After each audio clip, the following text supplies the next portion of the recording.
Welcome into the show, everyone. Good to see you guys here on a Friday. Today we're going to talk about Steam Deck's numbers, new sales numbers for Steam Deck. How does this relate to the Nintendo Switch? What does this mean for other like retro handhelds? What does this mean for other PC handhelds that are in the market? I wanted to talk about the Steam Deck. I've been playing quite a bit of it lately, but also there's some other big news around the Steam Deck as well, which is, did they pull off an impossible port? Because, you know, so many people focus on the Nintendo Switch with these impossible ports like Witcher 3 and things like that on the Nintendo Switch. But has Steam Deck actually been pulling off impossible ports all along? I'm going to show you some crazy new numbers on a game that's been kind of taking the world by storm, a game I've been playing and absolutely loving. So we'll talk about that. And we're also going to talk about some new retro handheld news that just came out from Retroid Pocket. I've been really loving my Retroid 5. Oh, it's so great to be able to play PSP games and other emulation on that handheld. The screen is just gorgeous. Really excited about some new announcements from Retroid. On the Retroid Pocket Classic, we're going to talk about that. I got my hands on, I already kind of showed you this beforehand, but I did get my hands on the ROG Ally X. And I'm going to put dual boot. I'm going to dual boot this into Bazite. But man, I really hope soon that we get to have a Steam OS, like a dedicated Steam OS. Where you'll have Windows, of course, on there because you want to update drivers and things like that. But to be able to have Steam OS on one of these devices, I just think Steam OS is fantastic. I love the layout. You know, I really enjoy like the layout of Steam OS. I like how easy it is to navigate on the Steam Deck. I like how it takes away a lot of the pain and suffering of using Windows and puts it in this nice Linux shell, this really nice, convenient form factor. And I really enjoy that. Plus, for emulation on the Steam Deck is just fantastic. We're going to talk about that. Also, today I want to talk about, there's a game I'm really excited about.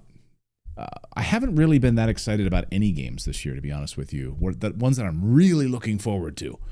Last year, for me, the big game that I was really looking forward to was Indiana Jones, and that did not disappoint. It's one of my favorite games of all time. I completed it since we've last spoken. I've completed that game, and oh my gosh, it sits up there right next to like Raiders of the Lost Ark in terms of story. So my son is super excited to play it. He's going to play it on the PS5 in April when that gets released. But in terms of this year, like games that I'm looking forward to the most, it doesn't come out till September. It's a 2D pixel art game. I'm going to show you the trailer. I'm super excited about this. This is one I'm really, really excited about. So a lot to talk about today on the show. Sorry for the hiccup kind of at the beginning there with no audio. It is Friday after all, and don't normally do like a stream on Fridays. So I don't know what the heck was going on there with that. But anyway, good to see. It was not on. The Roadcaster was not in. Oh, okay. So I don't know. How do you know that that's the case? David, my producer, was like, hey, it was... Somehow it wasn't just like being even brought into the production somehow. I don't even know why that would happen. Anyway, it's crazy. That's crazy, crazy, crazy. Okay, good to see everyone. Where are you guys joining me from today on this Friday? Tito White says, the Steam Deck has been the buggiest console I've ever had. Well, certainly when you compare like a PC handheld to like the Nintendo Switch, like to me, the Nintendo Switch is kind of an unbelievable rock if you think about it, right? You might hate the Nintendo Switch, you might not really care about it at all, but it's just one of those things. It's a machine. It just works. Now we could talk about like, you know, Joy-Con drift and all that other stuff, but as far as like the software and the stable experience of that device, I can really count on like one hand times I've had an issue, and really it wasn't even related to the system itself. It was related to a game. You know, had nothing really to do with the system itself. So I haven't really had too many buggy problems with the Steam Deck, to be honest with you. So anyway, curious on that. Hey, so let's talk about the Steam Deck, shall we? So 3 years later, this out from The Verge just the other day, and I wanted to kind of, you know, bring this up because 3-year anniversary of the Steam Deck and how it's dominating handheld PC gaming. And it's funny to see people respond to this online because, you know, it's been interesting. People are like, oh, Steam Deck is just absolutely crushing it. It's dominating. Of course, other people are quick to point out, well, wait a second.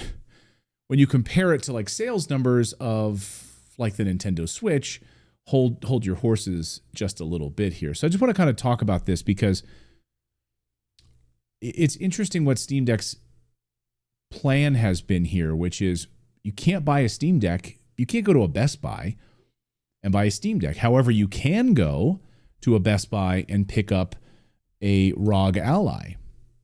Right there, they have a whole display to play the ROG Ally X if you want to, the ROG Ally X from Asus. You can also play some cloud consoles, handheld consoles at Best Buy. Things like that. But as far as the Steam Deck, sorry, the only place you're getting this is if you go to Valve's website. You go to Steam, right through the Steam, the back end on this, and be able to order it right to your house. So in that regard, it's actually been a bit of a Trojan horse. And I have to think, to me, when I look at the Steam Deck, I think it really, in many ways, is it is a Trojan horse. And I wouldn't be surprised that it's a loss leader for Valve. I mean, I know it really challenged them to get that price down as close as they possibly could. When you look at Amazon and the sale of their Kindle devices, Amazon, I think, loses money on every Kindle that it sells. Because, why? Because they want you to buy their books. They want you to buy their digital books. So they don't care that they're going to lose money on the actual physical hardware. And I think that is probably what's going on here with Steam, in that now, because I've been using the Steam Deck, it's forced me to, not forced me, but it's pushed me to go hook up my PC for the first time. I was talking to my friend Grim, who's our graphics designer, and does our thumbnails and everything else. And he's a huge PC gamer and has been for years. And I said, I think I've really been diving into the PC for the first time in years because of the Steam Deck. Because now that I've got games in my Steam library that I just jump in, I'll just be sitting there on the couch and I just go to the store. And I like the store experience too on the Steam Deck. I like just being able to jump into the store and kind of, just going through what's new and noteworthy and some of the new games there. And then I'll just buy a game because there's so many sales. They're so cheap. So I bought a whole bunch of the Half-Life games recently because they were all on sale. I mean, it was ridiculous how cheap they were. I never played them. And I've just, heard people praising the Half-Life games over the years. So I said, I'm just gonna buy all these because they were like ridiculous. It was like $2 for some. It's insane. And to be able to sit there on your handheld device and play Half-Life on the Steam Deck has been an absolute dream. I'm about halfway through that game and I'm just like blown away by it. I just keep thinking about it. I just want to go back to it. So I just like going through the store and seeing like the deals and things like that, and then be able to pick up those deals pretty easily. And then now they're on my PC. Now I can just jump over to my PC and start playing them. But let's look at the sales numbers here. So if we look at the overall numbers that Valve has released on these, they sold 1.6 million of them in 2022, a little bit higher in 2023, and it dropped in 2024.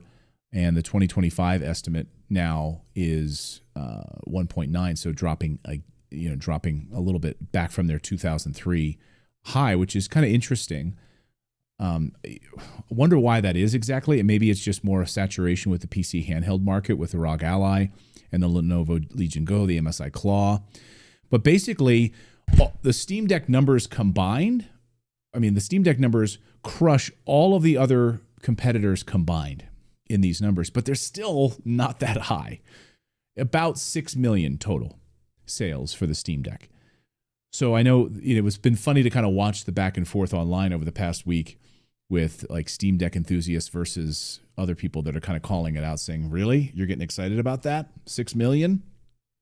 Because when you look at the Nintendo Switch numbers, I was running the numbers this afternoon, over the past 3 years, if we look at the same period from 2022 to now, the last 3 years where you've had the Steam Deck, Nintendo has sold 44 million Nintendo Switches. And they're going to continue to sell, over 8 million, even though we know the Switch 2 is coming out. So 8 million to them, kind of like a small little drop in the bucket. That is more than the total number of Steam Deck handhelds. And then people say, but it's a PC handheld. Okay. Still plays games though, right? But like, what am I doing on my PC handheld? It's not like I'm like surfing the internet on my Steam Deck. What a crap experience that is. I'm not doing that. I'm playing games on the Steam Deck. So great, you can want to call it a PC handheld. Just call it a gaming handheld. Who cares? So when we're comparing gaming handhelds to one another, I guess we call the Nintendo Switch a console. Yes, because you dock it. But I see so many kids that just never dock their Switches. They only play it in handheld mode. I'm just curious how many of you play your Nintendo Switch. If you have a Nintendo Switch, do you play it in docked mode or handheld mode? Just curious on that. What do you guys think about that? Plus the price point. Yeah, Jedi Knight says the price point. Josh D says you can play everything on Steam Deck. True. And so like I've been loving emulation on the Steam Deck. I've got let me see if I can pull it up here. Let's go back to my home screen.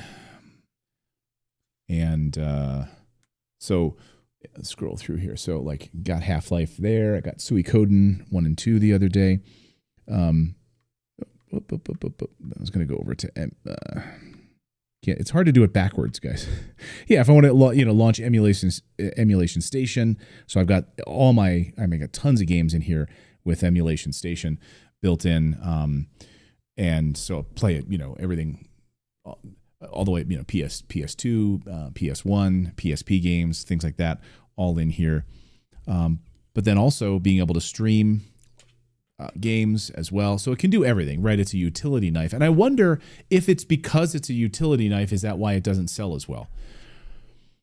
Like if you have to mess with things, that was always Apple's philosophy. Like if you have to mess with things, then people maybe like 1% of people are going to mess with stuff.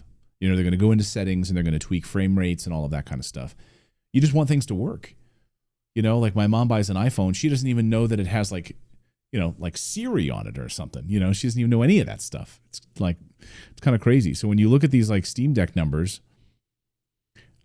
you've got to think that if this was not less of a utility knife, it would probably do a lot better here. But I'm just interested. I'm just curious why it's so much more successful than like the ROG Ally, the Lenovo Legion Go, which you can find at Best Buy. You can find in big box stores.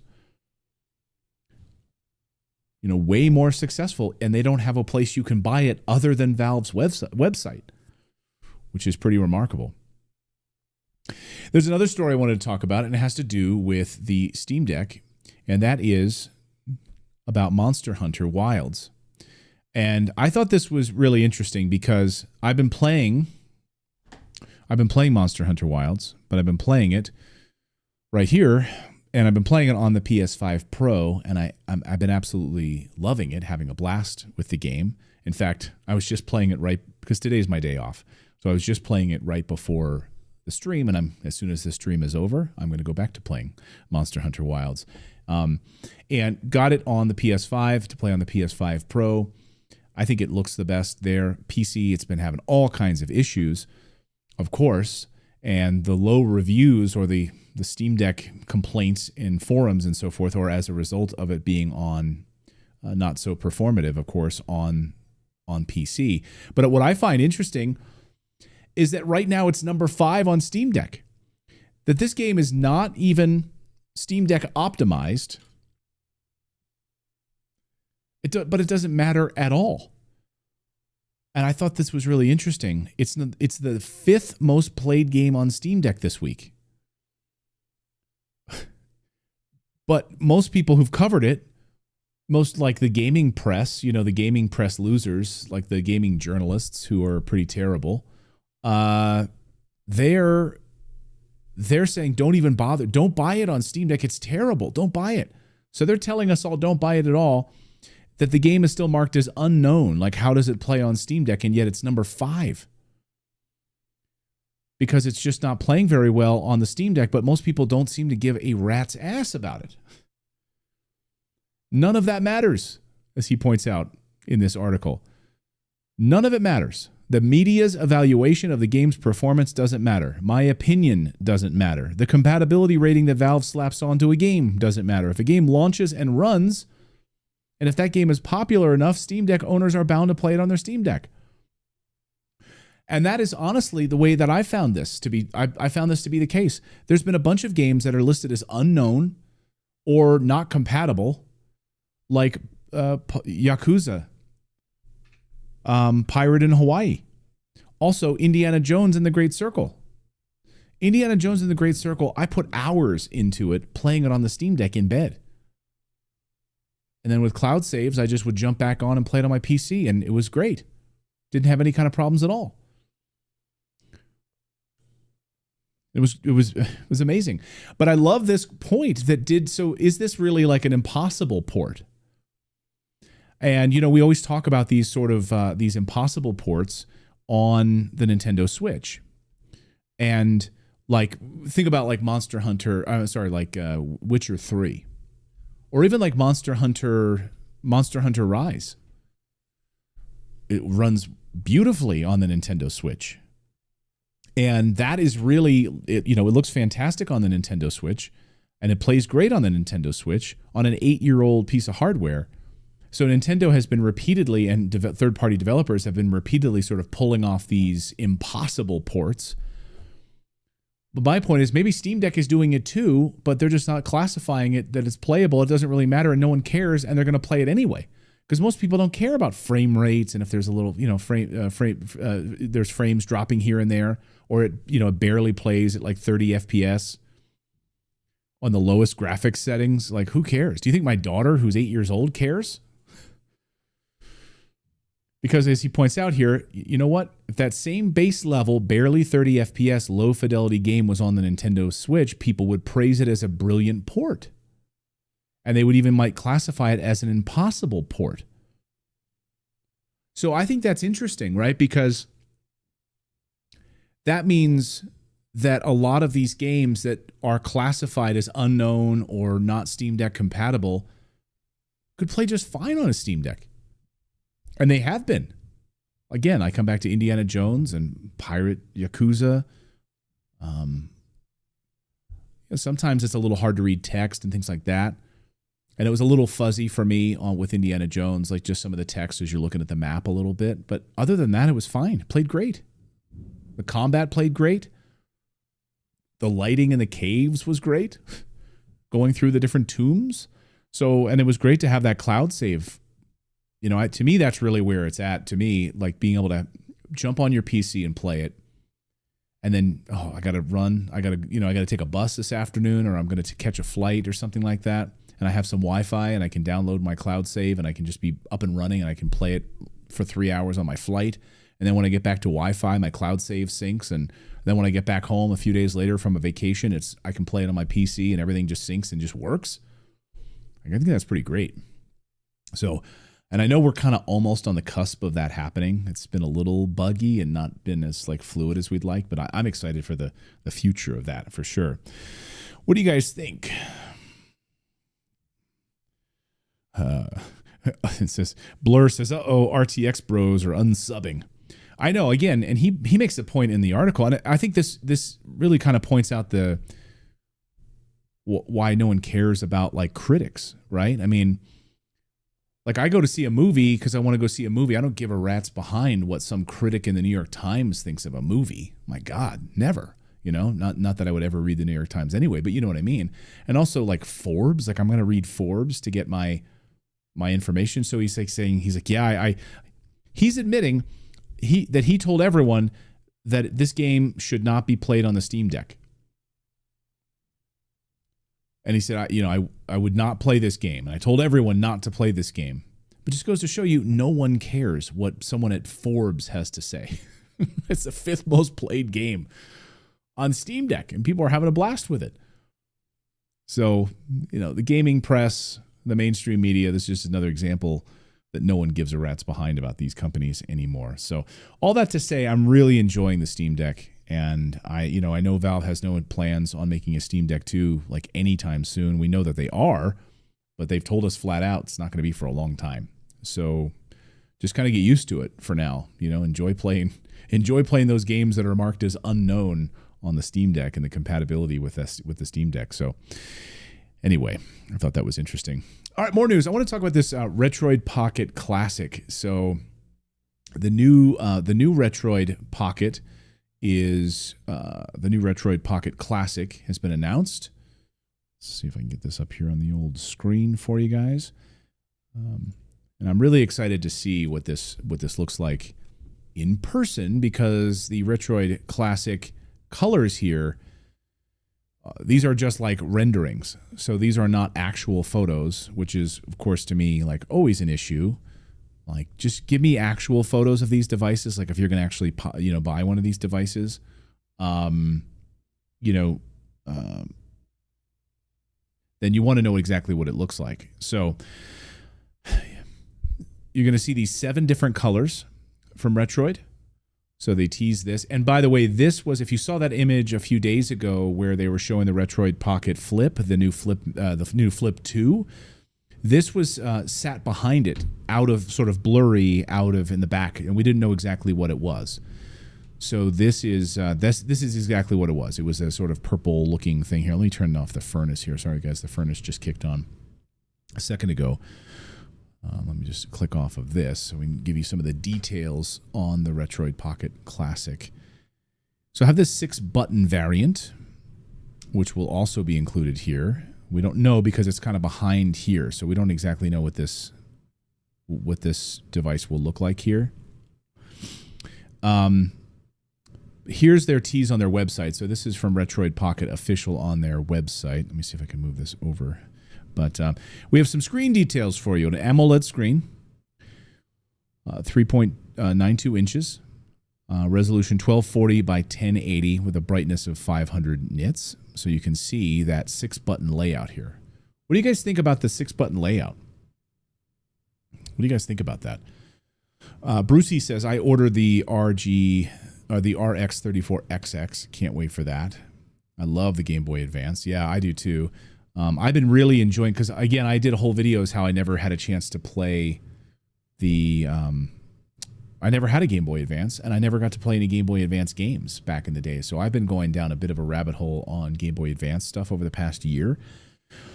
I'm really enjoying the RGXS35SP, which is the flip, like the little the clamshell, which I showed off on the channel.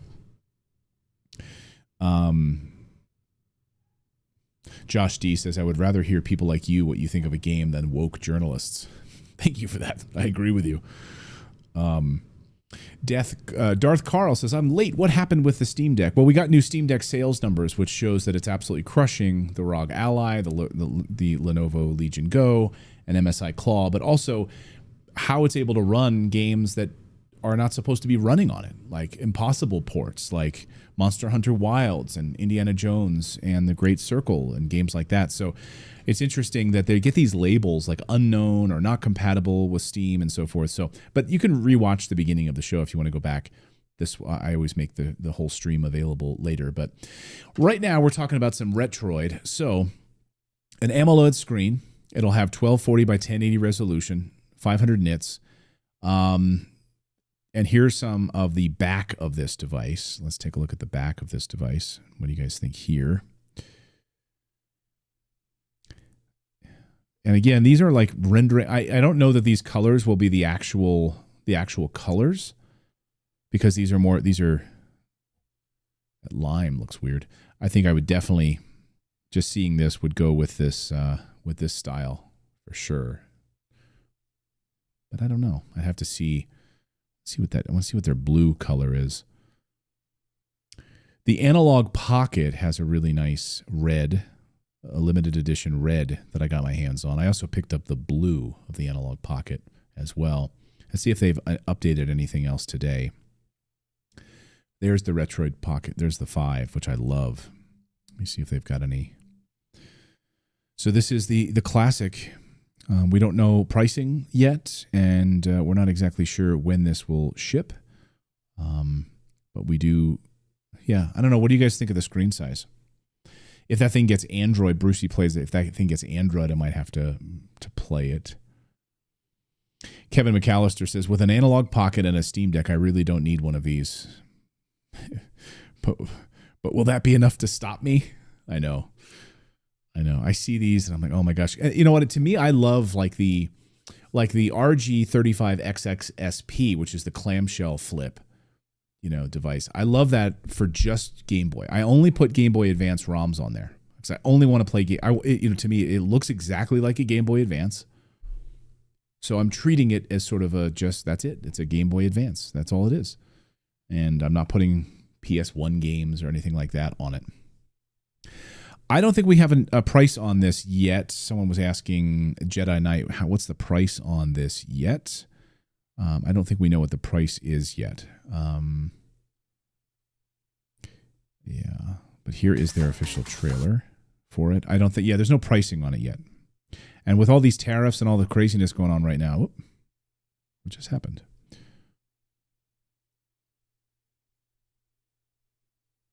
There we go.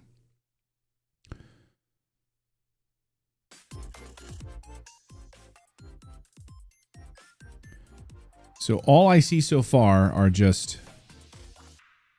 are just images. These are just renderings. So again, we don't have like final colors.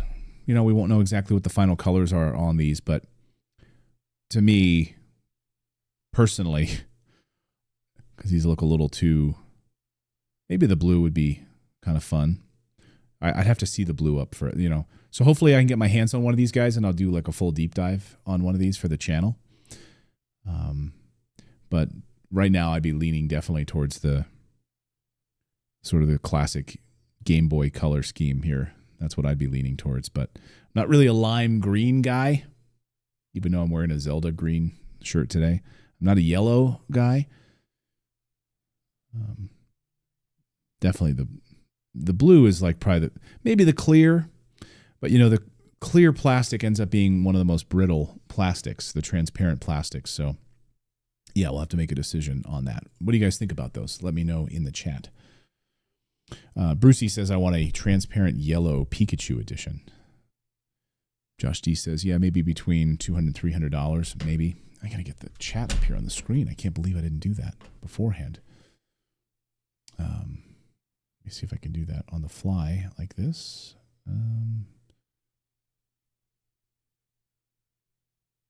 Where's my extension? Where'd my extension go? There it goes. Okay, let me see if I can get this up on the screen for you guys. This will be a little bit better. Yeah, what game are you guys playing lately? Let me know in the comments below what you guys are. John says, I want a black one. Yeah, I didn't see a black one here. Did I? Was there a black one in this lineup? They had 7 colors. No, they've got 7, but they don't have a black one in this lineup. But I have a lot of black. For this, to me, it's like a fun, like I'm going to be reviewing the chromatic soon. I like the fun colors. So, but I don't know that I want, lime green. See, this blue, isn't this funny? This blue looks totally different than the blue on their Twitter page. And see, this one's got a blue back to it. So the yellow front, blue back. See, look at this blue, or it's a teal. But then if you go over to here, they look totally different, don't they? So I don't know what color teal or what color blue. Like that blue I like. But that teal is like too much, Kiwi color. I don't know. Yeah. Yeah, I like the OG Game Boy colors too, Josh. Yeah. Yeah, I like that blue as well, John says. Not the tealish one. Yeah. Same. All right, we got a little more news to talk about today. I want to show you the game. I think the game that I'm most excited about this year. It's going to be on all major platforms. Like I said, last year, the game I was most excited about coming out towards the end of the year anyway was Indiana Jones and the Great Circle. For me this year, like I just got Suikoden 1 and 2. I'm excited about that. I'm definitely excited about Xenoblade Chronicles X for sure. There are a few other games I've got on my radar, but one that I'm really excited about is, let me pull it up here, is Terminator 2 No Fate, which is that retro pixel art style. And it looks absolutely fantastic. And it's based on Terminator 2. So let's watch this trailer together and enjoy. Again, this comes out in September. Take this Actually, I mean, the T-800's design came from a nightmare? James Cameron once dreamed of a metallic assassin emerging from flames. you know, they're just talking over it. So look at this beautiful, look at this art with this side action beat 'em up style. The pixel art just looks fantastic, doesn't it? Oh my gosh. The scene, you know, in the armored car scene. Oh my gosh, look at that.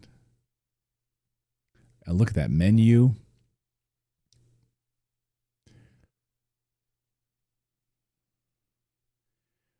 Be able to ride the motorcycle and with John Connors on the back or on the front and firing at these guys. Look at that. Has some, you know, I just beat Ultra Core. Ultra Core was a game that never got released. It was kind of like lost to time, and they finally released it. It was supposed to come out on the Sega Genesis. This has some Ultra Core vibes to it. Couldn't you picture this, though, like in an arcade? Couldn't you picture this going to arcade and playing this? And this would have eaten so many of my quarters if it was an arcade game. And I would love, what I'm trying to do is get a whole arcade set up in my new basement that we're building. And I would love to be able to play this on an arcade cabinet. Wouldn't that be amazing? So Terminator 2D No Fate launches September 5th. It'll be on PS5 and PS4 and Xbox, and I'm sure PC as well. And actually, I'm wondering if it'll be on the Nintendo Switch too. So yeah, I'm excited about this one. What do you guys think about this? Reminds you of Iron Meat. Yeah, you know what? Iron Meat, I bought Iron Meat. I haven't played it yet. I can't, that's on my backlog to play this year, actually. Jedi Knight says, yeah, proper old school cool. Yeah, looks really good. This looks so damn awesome. Yeah, this is the game I'm most excited about. What's the name of the new Doom game as well? I'm excited about that one too. I can't always, you guys in the chat, let me know the name of the new Doom game that's coming out. It does have a Contra vibe to it though, for sure. Yeah. Yep.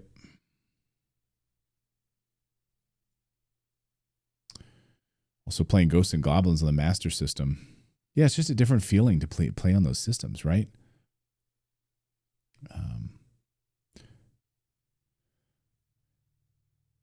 Doom the Dark Ages. Yeah.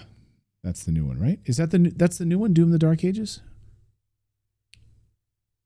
Is that the one where you can like grind up people's bones and shoot skulls at people? I think is that Doom the Dark Ages? Yeah.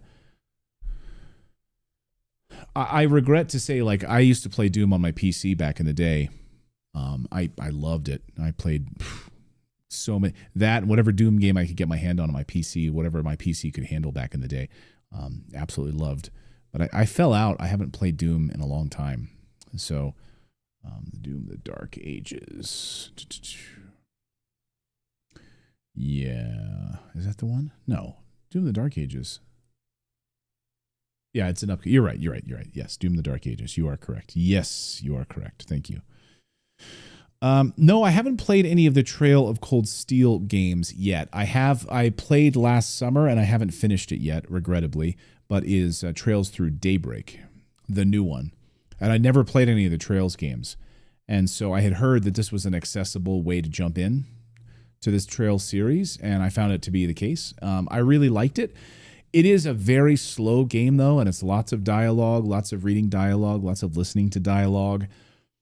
And I will say the game put me to sleep like a bunch of times, which is not a bad thing. We don't always need our games to be creating anxiety in our lives. So after like a long workout, long day, whatever, I just would sit down and play Trails for a few hours. And I really like the combat of this Trails Through Daybreak game, because you had both the turn-based, but also were able to jump in with action combat as well, which was really cool. So you can kind of, depending on your enemies, decide whether you're going to do turn-based or action combat, which is great. I love Van Arkwright, who's the main investigator. Van Arkwright, I love his name. So, but no, I haven't played. I actually own Let me see. I'm going to look at my CLZ app. I believe I own Trails of Cold Steel, but I kind of held off on buying any more because I was like, I don't know if I'm going to like these games, even though I love RPGs. But let me look at my CLZ app here. Trails. Okay, I have a couple of them. I went on a bit of a buying spree over the past 2 years. And this year, so far, I've really held back. The only game, that's not true. One of the only games that I bought physically this year so far is Monster Hunter Wilds on the PS5. So, yeah, that's one of the few games that I've bought physically recently. I've been buying quite a bit on Steam. So all these Steam sales, I've been buying quite a few digital games, which is not like me.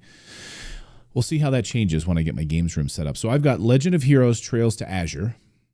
I've got Trails of Cold Steel 4 on the Nintendo Switch. I've got Legend of Heroes Trails of Cold Steel 3. Because there was like I think VGP did like a special reprint or something, and I picked them up then. Because I didn't know how easy they would be to pick up later on, so I just picked them up. And they were relatively inexpensive. And then, yes, I got on PS4 Legend of Heroes Trails of Cold Steel. Legend of Heroes Trails from Zero.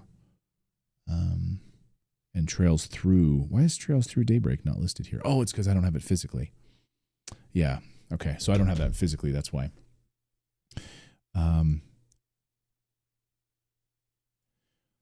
Let's see. Okay. Sorry. I'm going to go through a couple of these. I'm just clicking on them by accident here. Bought a Steam Deck last week, but still didn't open the box. Dad, a social worker, radio host. This weekend, I'll spend some time with the Steam Deck. Bless from a deck daddy from the Netherlands. Hey, from the Netherlands. I was there like not last summer, the summer before in the Netherlands. Was just looking at some photos of your country. Beautiful. So you're a dad, you're a social worker, you're a radio host. I know it's so hard to find the time, right? Because people ask me all the time, like, how do you find the time to play games? And I work from home, and I try to use what's called time blocking, and I'm not great at it, and I'm trying to be better at it, to be honest with you. But time blocking, or time chunking as some people call it, using your calendar for the day and like mapping out exactly each hour what you want to accomplish in that hour. So if you work a 9-to-5 job, then you know pretty much what you're going to be doing in that block. But what about after work when you have time? You know, after the kids are in bed, you know, you want to play guitar for an hour. You know, you put those blocks in there. You want to game for an hour, and then you can really, you know, because if you're just like, what am I going to do now? If you kind of leave it up to chance, then you never end up like actually doing the things you want to do. You kind of waste time. You end up doing busy work or stupid stuff. So if you're more intentional with your like time blocking, I find that's when I get a lot more accomplished. New projects, you could block out, okay, I want to launch this new website. Well, how are you going to launch it if you don't like block out the time to do it, you know? So I try to do that. I'm not great at it, but and my show, the day show that I do, the daily show that I do, the news show that I do is so fluid. Oh my God. It's like, it's all over the place. You know, 1 minute I'm interviewing a senator. Next minute I'm running over to pick up my daughter from school. Like it's all over the place. So it's a little crazy. And because we're dealing with like breaking news, it's like hard to really like dial it in to get into a good flow of stuff a lot, but try to anyway. Isn't that called a wife? Yeah. Time blocking. Yeah, exactly. Yeah. And then you've got to like allow that, right? Can you go do this thing? It's like, well, that's not on my calendar. Oh, right. I'm married. And they're just asking me to go do something. That's right. Time blocking, aka having a wife, exactly. Suikoden is great. Can't wait to play it. Wilds is on the list, waiting until it's fully stable on PC. Yeah, you might have to wait a little bit. And what's really weird to me is that, I mean, the number of downloads for it, I mean, broke records. So you think that Capcom would prioritize, I don't want to say prioritize, but I think they probably prioritize PS5. Which I guess is fine, but when your huge bulk of sales is coming from PC, like why did they do a pretty crappy port of the game to PC? You know, I'm sure they're probably looking at that thinking, we need to rethink our strategy going forward with that. There was another game there was something else I wanted to talk about. No, I don't. I don't need to talk about that. I'll just hang out with you guys a little bit. Sounds horrible. Let's all unionize against our wives. What happened to the buses this week? Oh, yeah. So we had, I was telling the story on my other show, that they do this thing where we live where like once a month they do or like once every 2 months or something, they do a bus bus blackout because they don't have enough bus drivers. And so they have to like the route, your route may be blacked out like every 2 months, which means the kids can't, there's no bus. And so for 1 week, we've got to like drive the kids. And that means our show is from like 2 p.m. to 3 p.m. Mountain Time. Well, they get out of school at like 2:50. So Natalie has had to duck out of our show to go pick them up because we don't have a bus this past week, which is crazy. So yeah, anyway. Yeah, I'm with you on this too. It's like release about these games. I have to say, I'm such a fan of physical collecting. I love that all of my old games, from PS1, PS2, PS3, not so much. They had a lot of day one, or they had a lot of patches on the PS3. So a lot of those like disc games from PS3 are not complete. You really need like a download patch. But, Super Nintendo, all the way back, Genesis, my whole game is on the cartridge. Can't take it away from me. I can play it on any new FPGA system. I can play it on any new, or old console I want, upscaled, all of that. We're using a retro tink and all that. Can't take it away from me. But so many of these games now, like when I bought Monster Hunter Wilds on PS5, it had a 15 to 18 gigabyte day one patch. So that's not a complete game. Some games are even like, in fact, not like unplayable without those patches. Friend of the show, Reggie, over at Radical Reggie, like he's done a whole video about some of these patches and like playing the game, trying to like play it offline without the patch. It's just like, graphics are all terrible. It doesn't even work. The game doesn't even work. So like, what am I buying then? Like, why? I'm just buying a license for it technically, but still, because then there's really no difference between this and digital if I have to download an 18 gigabyte patch. So I don't know. It really bums me out because again, I'm a physical game collector, so I don't like that. I just don't like that it. And yeah, you're right. Physical is becoming a novelty.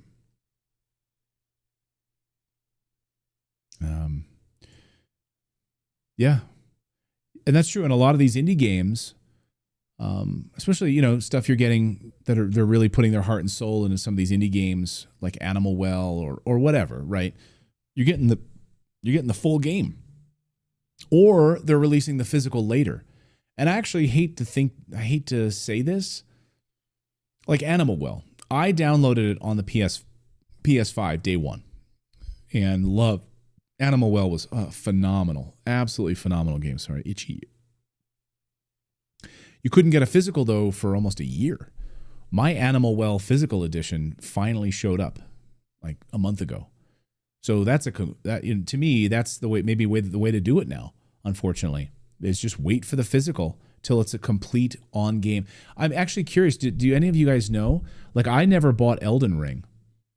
Actually, no, that's not true.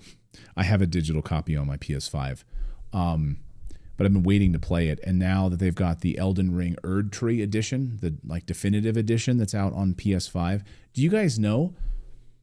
Is that a complete game on that disc? Or when I buy that, am I also having to download 30 gigabytes? Like for me, I'm going to buy the PS5 disc, and it has Elden Ring and Shadow of the Erd Tree on the disc. Like, that's what I want. Does anybody know? You're saying no, it's an add-on? You mean, what do you mean it's an add-on? Meaning it's just like you're basically buying a license?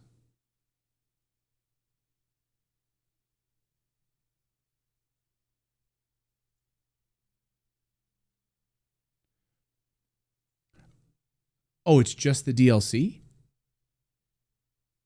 Really? It's the base game isn't even on that disc? It's just the DLC? But is okay, well, yeah, because it's massive. I mean, it's how are you going to fit that on that Blu-ray? But unless it's like I guess you couldn't you? Well, I don't know. Anyway, so okay, it's just an add-on.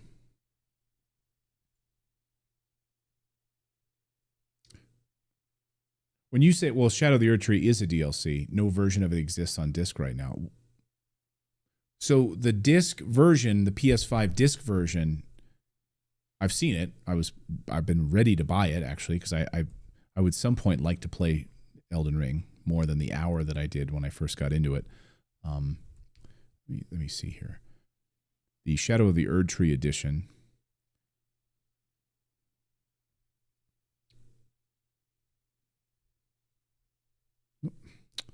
Sorry, I'm trying to pull it up here on my.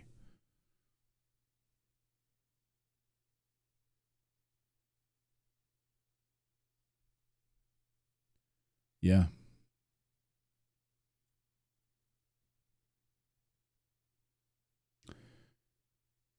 So this edition, this is the one I'm talking about here.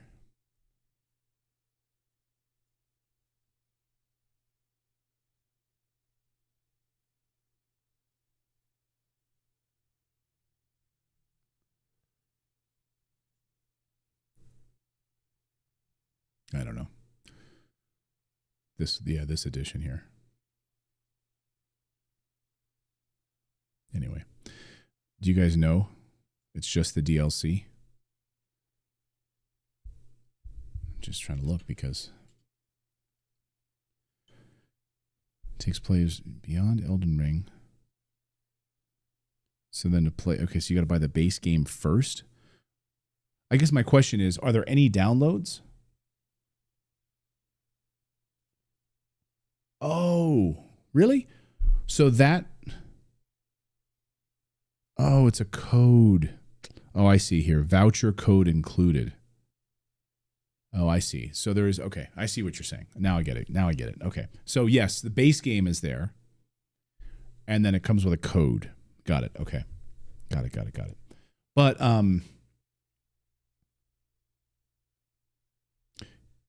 yeah. Okay. Gotcha. Now it makes sense. All right. Thank you for that. Yeah, like I just bought the other day, I bought the Mario Kart. Have you seen that Mario Kart one that you can get from, I think I picked it up from Play Asia? Or no? VGP? Which is the complete, all of the expansion packs and everything, the complete edition of Mario Kart. So I got that. There's also, they did the same thing with Breath of the Wild. I ordered it, but it actually never arrived. So I've got to check my order, like whatever happened to that. I want to reorder that. So I have the original Breath of the Wild, but with all of the DLC on the cartridge, on that little nice cartridge.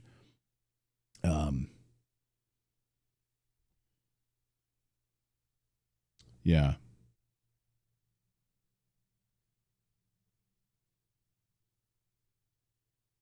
Yeah, that's the thing. Like buying these things. I hate codes in a box. Like the other day I was going to buy some games for my kids because like my 8-year-old, she got like 100% in school.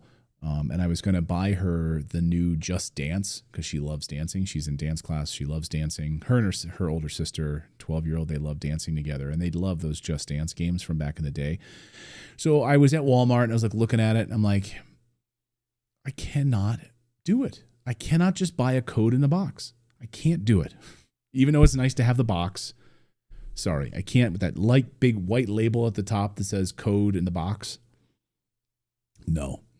I'll just download it for them. But I ended up buying her instead Mickey Rebrushed, the new Mickey, the one that came out like I think December. Mickey Rebrushed. It was the remake of the Nintendo Wii U version, right? I think, or the Wii version. She's loving it. So that was a good, and it was on sale. So that was my little gift to her for getting 100%.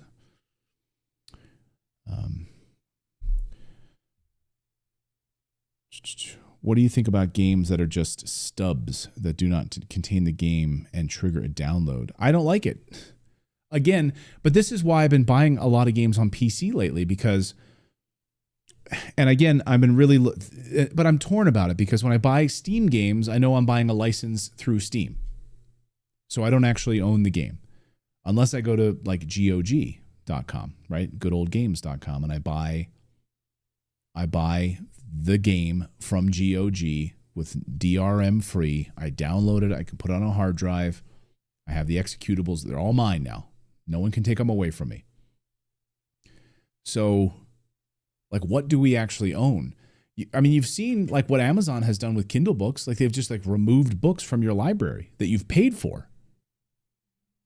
Like, you don't own it. You saw what Sony did when they just removed or you saw what Sony did when they had the outage with the internet a few weeks ago on their PSN network. So people that had games that required you to like sign into the PSN network, even though you downloaded it, wouldn't let you play it unless you were able to connect to the internet and let you know that you had the license to play it. Let them know you had the license to play it.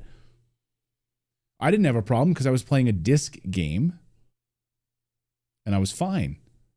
But my son couldn't. He was like trying to play, I don't know what he was trying to play. To be honest with you, it might have been like Fortnite or something, and he couldn't do it. So, yeah, exactly, John. You will own nothing and be happy. You know, that's the thing. People like to say that, like, oh, it's great to be, it's great to be a minimalist. But you know what? F that. I tried that for a while back in the day. Oh, it's to be a minimalist. You know, like those YouTube channels, like live a life of minimalism and all of that. Like even Eckhart Tolle, who wrote The Power of Now, doesn't like espouse minimalism because I find great joy. Like I find great joy in opening up a game, actually looking at the artwork and all of that. If there's a manual, I would love a manual, all of that stuff. I find great joy in that. And the whole minimalism thing to me is BS because we are here on this earth for a short amount of time. I don't know where you guys come down spiritually on this, but we're here on a soul journey to figure some shit out, right, in our lives, and then maybe we go back for a couple hundred years, and then maybe we come back to try again if we couldn't figure it out. But we're here in this physical body to enjoy the physical trappings, have great food, play great video games. You want to build an arcade cabinet, give the middle finger to someone says, well, then that'll take up space and you'll live a life of minimalism, have 3 shirts and just sit and stare at nature, which is beautiful. But we're here, we're human beings. We've created amazing things. Like, let's enjoy those things. Let's go to the movies. Let's have popcorn. Let's buy video games. Let's get like gaming magazines, and I love like retro gamer magazine. I love reading through that. I love getting that once a month, I love that. I love being able to hold that in my hand and just sit back on the couch and read that. I love those big books from Bitmap Books. I got a couple of them for Christmas, I love being able to sit down and look at cover art and the story of the PC Engine and all of that stuff. And frankly, I love physical books. As much as I love my Kindle, I love, like I'm reading a giant-ass book right now on Mao. Yeah, Mao Zedong. It's like 700 pages. It's like a big brick. But I love getting up at 5:30 in the morning, making coffee, sitting down, getting under my nice warm blanket by the fire. Everyone's still asleep. And I love to read for like an hour before making, breakfast for the kids. And I just love sitting there holding a physical book. And then it just brings me joy, And yes, when you die, I hate when you die, you can't take it with you. Yeah, no shit. So guess what? Then enjoy it now. Enjoy it. But there's, of course, a fine line. I used to watch that show Hoarders, and that's sickness. That's a sickness. People can't throw away old newspapers because of some sort of mental connection to it. Like that's a sickness, right? But if you have a games room and you enjoy being in that environment, I love like looking around at the titles of my NES collection, my Genesis collection, like looking around at my physical games. So, yeah. But I'm also a realist too when it comes to like, oh, I want to be able to have a complete game. I don't want to wait for a 15 gigabyte patch and the disc doesn't have it. So maybe I'm just going to buy it on my PC and I'll just play it on my PC. And guess what? Year after year after year, as I upgrade my PC for 5-10 years from now, I still own that game on Steam, hopefully. And it'll play even better 10 years from now because now I've got a new PC. So I'm a realist in that way too, but I do love physical collecting. Yeah, like this. I like my Switch. I like the cartridges and the amiibo for that reason. Yecht says, I have 3 shirts, 1 pair of underwear, and I flip them inside and out and front to back. Exactly. Tiggy Toys says, hopefully you've been well, Clayton. I know you don't actively collect toys, but you should complete the old Transformers and He-Man you have. Yeah, I know. I've got my old He-Man set up on the. They're in storage right now because we're moving, and I got stuff in boxes still. But yeah, my old my Optimus Prime, and some of my old stuff. Why am I reading the Mao book? Someone said, oh no, I'm sorry, I read that wrong. Oh, I want to know, I want to understand. I don't know anything about Mao other than, how brutal of a human being he was. I also want to understand how destructive communism and socialism is and leaves people starving. I'd like to get the NES. What NES? Oh, the NES Lego? Is that what you're talking about? That NES Lego set that looks like an NES?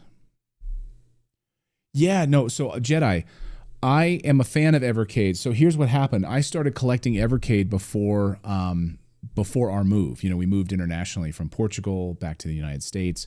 So I started getting into the Evercade because I'm like, this is amazing. This speaks to me. It's got manuals. It's a lot of incredible games that we might not have ever even had in a physical format before. Yes, I know it's technically emulation.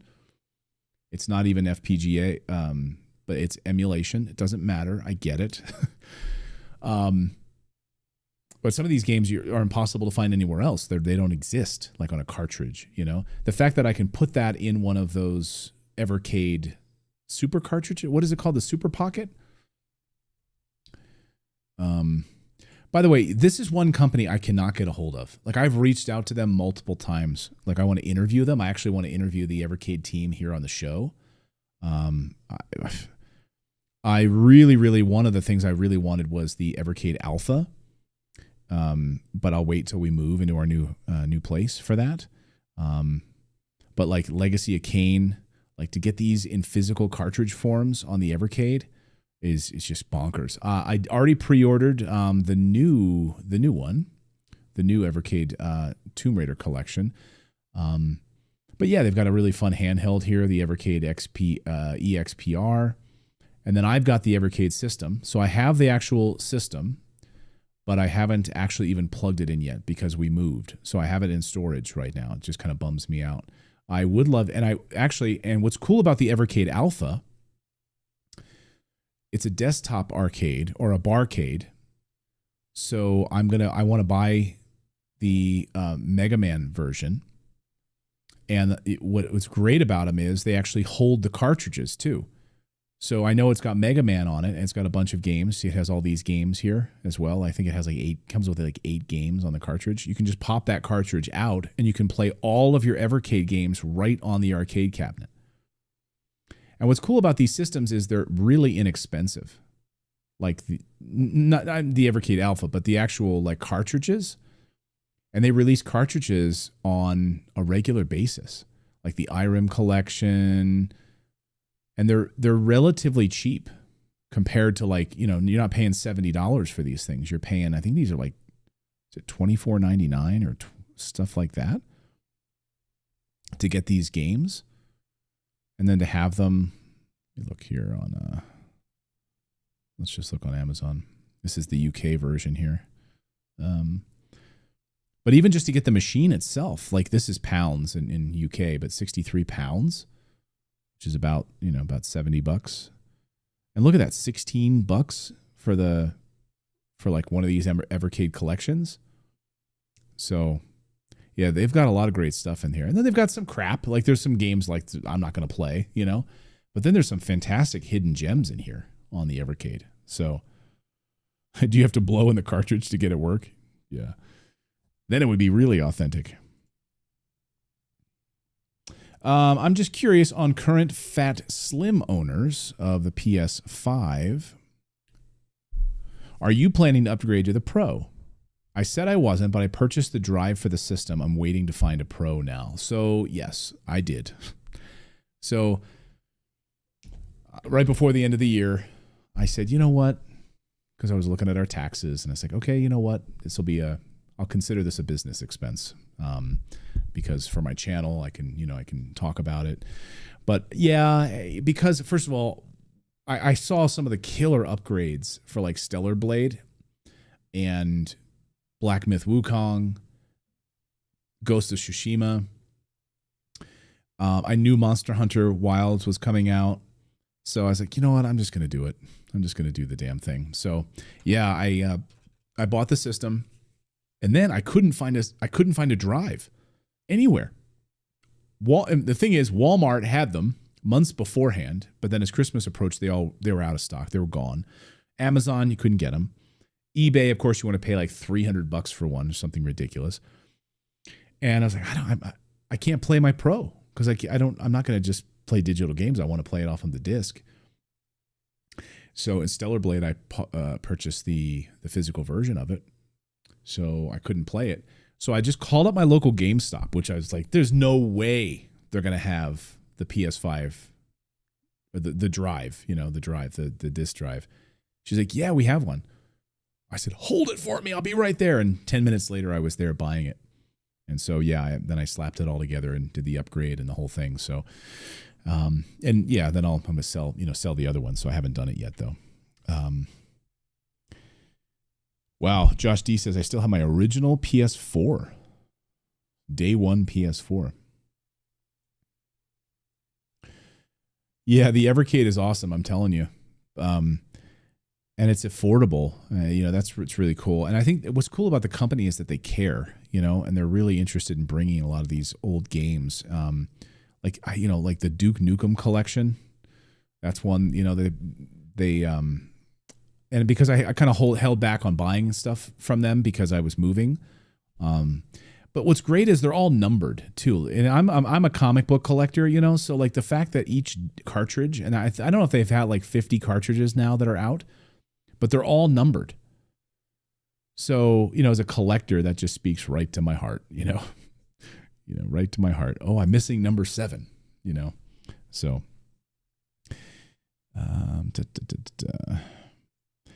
yeah, I wonder how the PS5 Pro will be for Snake Eater. Yeah, that's a good question. I got it. I know I'm crazy. But it plays amazing. Stellar Blade played beautifully. So, but I know I'm kind of crazy. I think if you have a PS5, no, if you've got a PS4, oh, it's a massive upgrade. But if you've got a PS5, I don't know. I don't know that's worth it. I can make content about it and talk about it. And I will say it's definitely faster and definitely so loading times are, disappear on some games, and graphical fidelity looks beautiful. I've heard from my friends who've been playing Final Fantasy VII Rebirth that the PS5 version looked like, had like Vaseline over it. You hear this, all the people saying like it was all kind of has a fuzziness to it. And the Pro version is just gorgeous. So, if you're into that, for that reason. So,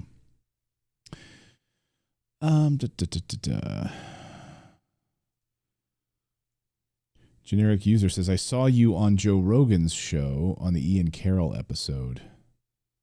Oh, yeah, I know. I got a bunch of messages. They're like, Clayton, you were on Joe Rogan. Like, what? It was an old clip, yeah, from back when I was on Fox News back in the day. It was I wasn't even talking in the clip. It was just me on the couch from back in the day. It was like my old co-hosts were like tossing to Geraldo Rivera, who was in like a poppy field in Afghanistan or something. It was a bizarre story, It's so funny. I don't even remember that. I think that was been like 15 years or something. Yeah. In some games, it's even slower, the PS5 Pro. It's not a big uplift. Yeah, it's really not. Like, you're not going to notice.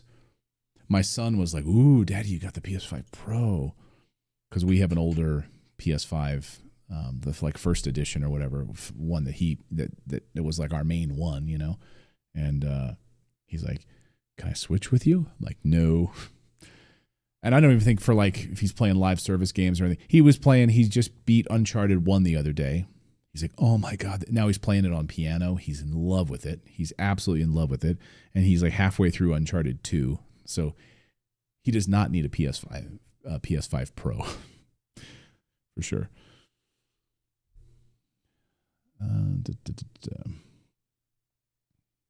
He was looking for Al Capone's loafers. Yeah.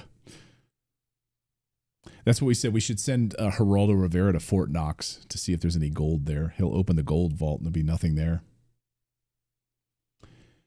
Style and Speed says, I think the PS5 Pro is worth it, especially if you're a snob for picture quality. Yes, 100%. And by the way, the best version of Monster Hunter Wilds right now, if you're going to play it, is on the PS5 Pro. Not the PS5, but the PS5 Pro is the best. Way better than the PC version. The PC version is a mess right now. So, Josh, I have multiple consoles hooked up, but my Series X is like the only thing I really play. So when I get into the new games room, my goal, I've got an HDMI switcher. I think it has like 16 things on it with a remote control that I can switch between them. I'm going to take weeks to set this up, but I want to set up like every retro console that I can, and I'm going to have them labeled so I'll know. And I'm going to be able to have my NES hooked up, my Analog Duo hooked up to be able to play, you know, PC Engine games and all that sort of stuff, and TurboGrafx stuff. Be able to jump over and play my PS5 Pro. And I'm going to even try to see. Oh, I have the Sega Genesis, Mini. I've got to go through all my boxes. You know, I'm going to have my NES hooked up though and play in my NES. So I can't wait for that. Can't wait for that. Let's see. Yes, I'll do a live reaction and launch of the Switch 2, and hoping for that. And there's a chance, actually, I'm talking to my old friends from Nintendo about maybe trying to go and actually do coverage of the Switch 2 launch. So we'll see. And maybe I can do like a live stream from there, or we'll see. I don't know. That'd be awesome. Summoner says, what's your prediction? Do you think what would happen to the dollar and the gold price if there's no gold at Fort Knox? Well, gold prices will immediately skyrocket. So gold in the past year, about a year and a half, has gone up from about $1,900 an ounce to about $2,900 an ounce. Bank of America, UBS, all see gold prices hitting well over $3,000 an ounce. We've been trading at all-time highs for gold recently. If there's no gold at Fort Knox, gold prices will spike, in my opinion. I'm not a financial advisor, but it's very clear from the economists that I've spoken to. I did an interview with Congressman Ron Paul. He was never a senator, but he ran for president. I talked to him last week, and he absolutely believes that everyone should have gold, and that if there is no gold at Fort Knox, or if it's not as much as they say there is, gold prices will go up. And President Trump has been talking about, because right now gold is trading at about $2,900 an ounce. The gold at Fort Knox is valued at $42 an ounce. 42. Isn't that crazy? So they haven't reclassified the gold that's in Fort Knox, which means, and President Trump has been talking about reclassifying it so it would actually be at least market value. Makes sense, right? And it would completely sort of alter our balance sheet, United States debt. But he's also talked about reclassifying it to $5,000 an ounce. If that happens, then the gold you bought for $2,800 is now suddenly worth $5,000. So things to think about. Also, President Trump has been talking about returning a portion of the U.S. dollar to the gold standard that Nixon took us off of back in early 1971. So if that happens, again, we could see gold prices surging. So I think it's a good time for gold. That's how I feel about it. Time to sell my gold PS5 Pro. Yeah. We're here to talk politics after a long week of it, or video games. Exactly. So I'll get you out of here. I got to go pick up my daughter at school right now. Given the success of the Steam Deck and the resurgence of physical media, do you think they might introduce cartridges for the Steam Deck in the future? I mean, anything's possible, but I highly doubt it. I don't see a chance in hell because, again, Steam, who's going to pay for that? Because right now, the value proposition of a Steam Deck is PC games, right? PC games, and no one buys PC games in disc form anymore, right? You don't go to Radio Shack and pick up the latest Tomb Raider game for your PC or Doom on a CD anymore, or floppy disks, right? So there's no way. I can't see it. No way. Plus, you're going to get third-party publishers to start producing cartridges for the Steam Deck. No, it's not going to happen. And I think this may be the last generation that Nintendo has a cartridge in a handheld device. 8 years from now, when the Switch 3 comes out, will it be all digital? I think this is they're going to be the golden era of physical media. But then you have companies like Evercade, which are doing great things with cartridges, So I think there'll always be nostalgia for it. I mean, look at the resurgence of vinyl. So I don't think it's going away permanently, but I just think there's no way in hell that Steam Deck or Valve releases cartridges. Unless there's some sort of new technology that allows us to put, we got SD cards that can hold 1.5 terabytes. So maybe they could do something like that if they wanted to, but I don't see it. I don't know. Well, thank you guys. Thank you guys for joining me on this Friday, hanging out, talking games. And I hope you like the little news roundup. I'm trying to do these. Next week I'll be traveling. Going to be off next Friday, so I won't be back for 2 weeks because we're going to be traveling and the whole thing. So, but I'd like to get, and once we build a new games room out and the studio and all of that, I really would love to do this more consistently with you guys and doing sort of maybe a weekly news show. I don't know how many of you would care to see a daily news show, like a non-woke daily games news show. It's a lot of work.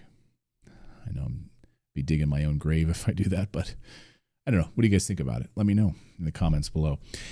I'm going to do I'm a huge baseball fan, Phillies fan, so we're going to see my Phillies in spring training in Clearwater, Florida. So we're going to do that with the kids. It's kind of been a little family tradition. We haven't done it for 5 years because we've been living in Europe, so I'm excited to go and do that for the first time in 5 years and get a good Philly cheesesteak. They have a bunch of good Philly cheesesteaks at the ballpark that are from the actual, the companies like Tony Luke's and stuff like that, Champs and stuff like that are from Philly, where I'm from, and they actually have their own stations in the ballpark in Clearwater, which is awesome. So, yeah. So thank you guys. Where did I live in Portugal? I did live in Portugal. Yeah. Lived outside of Lisbon. So,